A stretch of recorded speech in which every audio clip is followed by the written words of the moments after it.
Alhamdulillahi wa bihi nasta'in fi umuri dunya wad din wassalatu wassalam ala asyrafil anbiya'i wal mursalin nabiyyina Muhammad wa man tamassaka bi sunnatihi ila yaumiddin ma ba'd. Assalamualaikum warahmatullahi wabarakatuh. Alhamdulillah mga kapatid, sa pananampalatayang Islam ay kabilang sa mga request ng ating mga tagapakinig ay ating itatalakay ang tungkol sa usapin na ito ay minsan na may misinterpret na mali ang pagkakaintindi ng iba na kapatiran natin, at ito ay nangyayari din sa pagitan ng mga tribo, sa pagitan ng pagpamilya, at ito ay bagay na kung saan nagkakaroon din ng fitna, unang bubunga ng fitna at marami pang iba. Ang aking tinutukoy ay ang maling pag-aangkin ukol sa angka ng bata. Ang maling pag-aangkin ukol sa angka ng bata o di naman kay ang pag-aangkin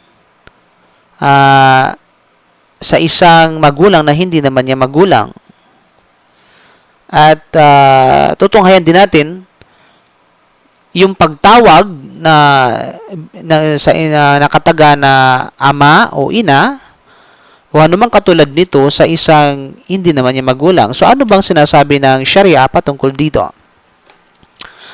Batay sa batas ng Sharia, hindi ipinahihintulutan sa isang Muslim ang umangkin na siya ay nabibilang sa kanino man maliban sa kanyang sariling ama o magulang, o ang pag-aangkin na siya ay nabibilang sa isang tribo na hindi naman niya kinabibilangan. So, dito dapat nating idiin yung term na pag-aangkin. Claiming nga. Sa Arabic, iddia. So, ito ay patungkol sa pag-aangkin. Yung talagang aangkinin mo siya na hindi naman pagmamayari, o di naman kay aangkinin mo siya na hindi mo naman kaano-ano. Ginagawa ito ng ilang tao dahil sa material na paghahangad. At maaaring maghain pa siya ng dokumento upang patunayan ang kanyang maling pagkakilanlan. Ang ilan naman ay ginagawa ito bunga ng pagkapuot sa kanilang amang nag-iwan sa kanila nang sila ay maliit pa, o di naman kaya pagkapuot sa kanilang magulang o ina nang sila ay maliit pa dahil sila ay iniwan ng kanyang ina o ng kanyang ama at iba pa. Ang lahat ng ito ay haram o malaking ipinagbabawal ng Sharia at maaaring mag-akay sa labis na kaguluhan at kawalan ng katarungan sa iba't ibang larangan. Katulad halimbawa ng pagkilala kung sino ang kanyang mahram. Bakit kasi? Halimbawa, pag inangkin mo siya na siya ay iyong ina o iyong ama, so para mong sinasabi na ang kanyang mga anak na babae ay maaari mo siyang hawakan, at sila naman ay maaring ituring ka na mahram na samantalang hindi naman ikaw mahram sa kanila. At yun ang katotohanan, nga, di ba? So, ito ay magkakaroon ng fitna o kaguluhan sa iba't ibang larangan katulad nito. Ganoon din sa pag-aasawa. Maaring magdudulot ng problema sa larangan ng pag-aasawa. Di ba? Sa pamanat din. Di ba? Halimbawa ngayon, syempre, pag halimbawa isang mayamang pamilya at mga mananampalatayang pamilya, so kiniklaim ng siya ay anak mo, siyempre papamanahan mo siya dahil itinuturing mo siya, o kaya ay inangkin mo na siya ay tinatawag na anak. Okay? Inangkin mo siya na tinatawag na anak, so pamanahan mo siya na samantalang hindi mo naman siya anak. Nga. Okay? At yun ang katotohanan. At sa ibang pang-usapin, mga kapatid, hindi lamang dito, hindi lang sa pag-aasawa, patungkol sa mahram, o di naman kaya pamana. Si Saad at si Abu Bakra ay kapwa nag-ulat na ang propeta sallallahu alaihi wasallam ay nagsabi man idda'a ila ghairi abihi wa huwa ya'lam annahu ghayra abihi fal jannatu alayhi haram. Pakinggan natin ang sinabi sa hadith. Sino man ang sinadyang umangkin. So dito ginamit ang word na umangkin. Word na umangkin na kung saan sa Arabic ay idda'a o iddia. Sino man ang sinadyang umangkin, sinadya. Okay? So labas dito yung hindi sinasadya, hindi niya alam.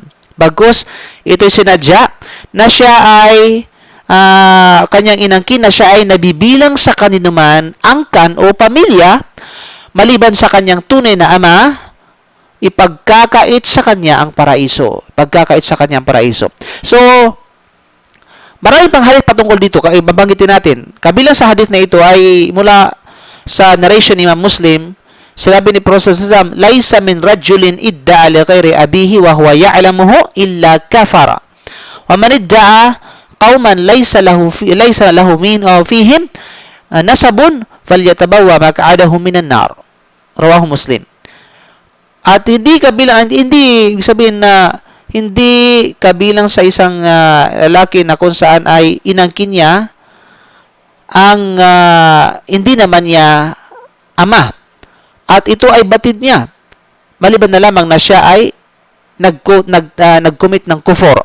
At ang sinamang nag-angkin na nag-angkin na siya ay kabilang sa angkan na ito at wala naman talaga siyang relationship doon sa angkan na yon, ay hayaan na ihahanda sa ang kanyang upuan ihahanda para sa kanya sa naglalagablab na apoy ng impyerno.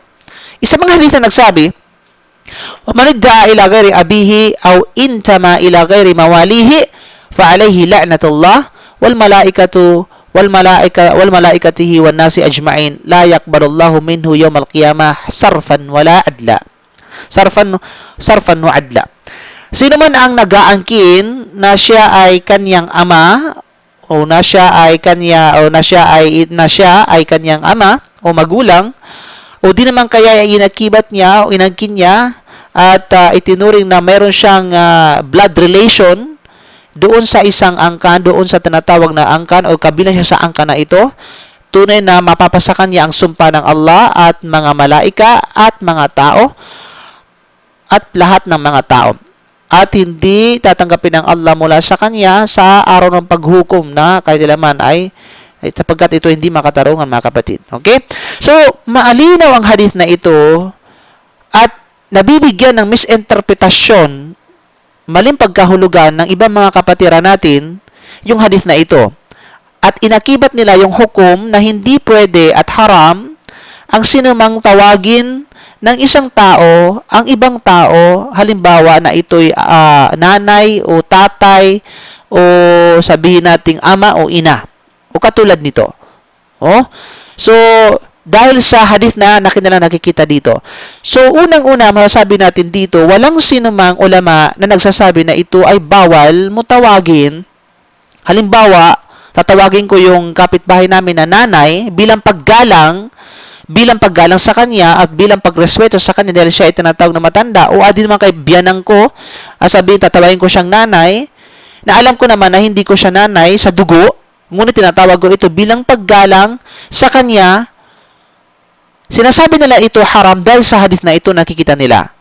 Okay? So una, ang kanilang pagkakaintindi sa hadith ito ay mali sapagkat sinasabi sa hadith na manidda'a. So unang-una, yung pag-aangkin. So, magiging ito ay haram, magiging ito ay mali, according sa Sharia, kapag tinawag mo ang ibang tao na hindi naman ang kaano-ano bilang isang magulang o bilang isang tinatawag na anak na hindi mo naman anak, tawagin mo siyang anak, at bilang pag-aangkin na may layunin kang inaangkin mo siya na siya ay anak mo, na siya ay mga magulang mo, mula sa iyong dugo, mula sa iyong angkan, ito ay tinatawag na haram. Ito ay tinatawag na haram. Dahil sa mga hadith na yan. Kasi, iddia, ibig sabihin pag-aangkin. Inangkin mo siya. Okay? So, ngunit kapag tinawag mo lamang siya na bilang paggalang, ito ayon sa mga fatwa ng mga ulama, at ito ay fatwa na lumalabas mula sa tinatawag na lujja daima, fatwa lujja daima, ay ito ay walang anuman sapagkat ito ay bilang paggalang at ito ay nakasanayan o nakaugalian ng karamihan sa ibang mga bansa o ibang mga tribo o ibang tinatawag na kultura ng isang pamayanan o ng isang lipunan. Okay, halimbawa sa atin ay pag meron tayong nakitang matanda, sinasabi, nanay, wag po kayong dumaan dyan.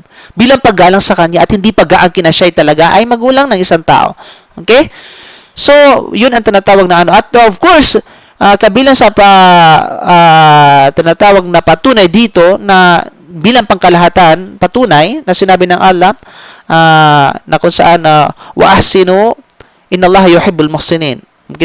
At kayo ay magbigay ng kabutihan, tunay na ang Allah subhanahu wa ta'ala ay batid niya, mahal niya, gusto niya yung nagpapakita ng kabutihan sa kanyang kapwa-tao, sa kanyang ibang mga nilikha. So ito ay pangkalahatan at ito ay pagpapakita ng kabutihan, ika nga, pagpapakita ng kabutihan, at ang kabutihan either ito ay sa magitan ng pagtawag o sa magitan ng kilos sa isang tao.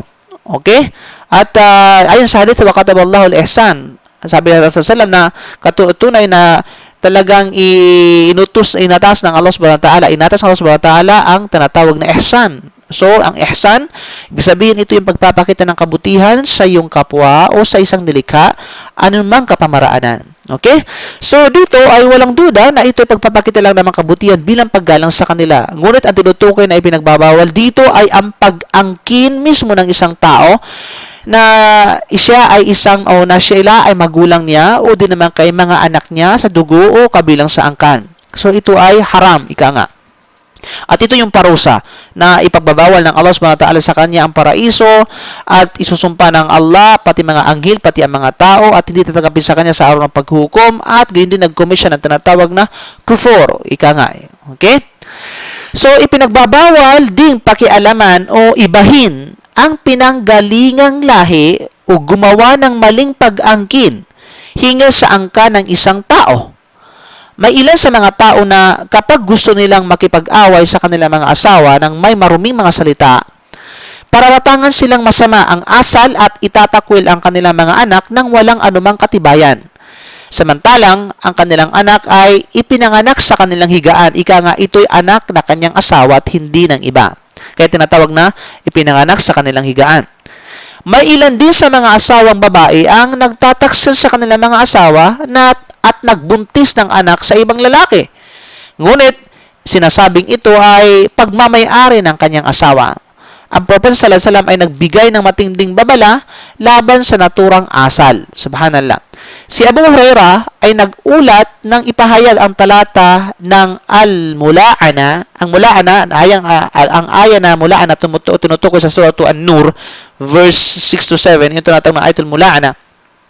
At babasahin natin bago natin sabihin ang sinabi ni Propeta sallallahu alaihi wasallam na sinabi ng Allah patungkol sa Mula'ana. Ba'da a'udhu billahi minasyaitanir rajim. وَالَّذِينَ يَرْمُونَ أَزْوَاجَهُمْ وَلَمْ يَكُنْ لَهُمْ شُهَدَاءُ إِلَّا أَنفُسُهُمْ فَشَهَادَةُ